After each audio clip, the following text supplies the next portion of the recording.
नमस्कार. श्री स्वामी समर्थ. आज आपण आलेलो आहे पावनखिंड या ठिकाणी. त्या ठिकाणी बाजी प्रभूंनी आपले प्राण सोडले. लढता लढता शेवटी आपले छत्रपती शिवाजी महाराज गडावर पोचल्यानंतर तोफेचा आवाज आल्यानंतर त्याने आपले प्राण सोडले. ती ही जागा पावनखिंड या नावाने ओळखली जाते. आपण तिकडं चाललेलो आहे. आता आपण पायऱ्या उतरलेलो आहोत आणि या ठिकाणी फ्रुट्स हे पावनखिंड आपण आता बघत आहोत.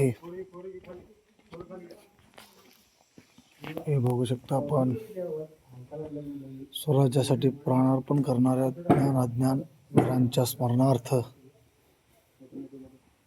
बाजीप्रभू देशपांडे यांच्या स्मृतीस विनम्र अभिवादन. आपण आता पावनखिंडीकडे जात आहोत. आपण बघू शकताय पूर्वी ज्यावेळेस शिवाजी महाराज इकडून आले त्यावेळेस ही वाट नव्हती, हे लक्षात घ्या. कंटिन्यू पाणी एवढं चालू असतं. उन्हाळ्यात या कधीही या, पावसाळ्यात तर जास्त असतं. आणि पावनखिंड ज्यावेळेस युद्ध लढत होते त्यावेळेस पूर्ण पावसाळ्यामध्ये हे लढलेले आहेत. आपण ही खिंड बघू शकताय. या ठिकाणीच ही वाट बघू शकताय. 10 फूटच रुंद वाट आहे. पूर खोल आहे. वरून पाणी येतं. पुढं अशी या इकडं हे बघू शकताय. आपण बघू शकताय ही खिंड. या ठिकाणीच बाजीप्रभू हे लढत होते. या ठिकाणून दोरीच्या साह्याने महाराज खाली उतरले होते आणि इकडं विशाळगडावरती गेले होते.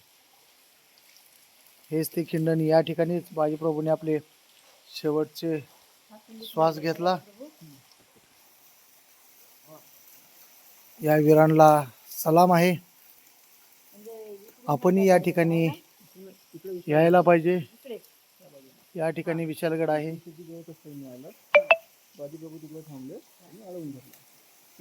धन्यवाद.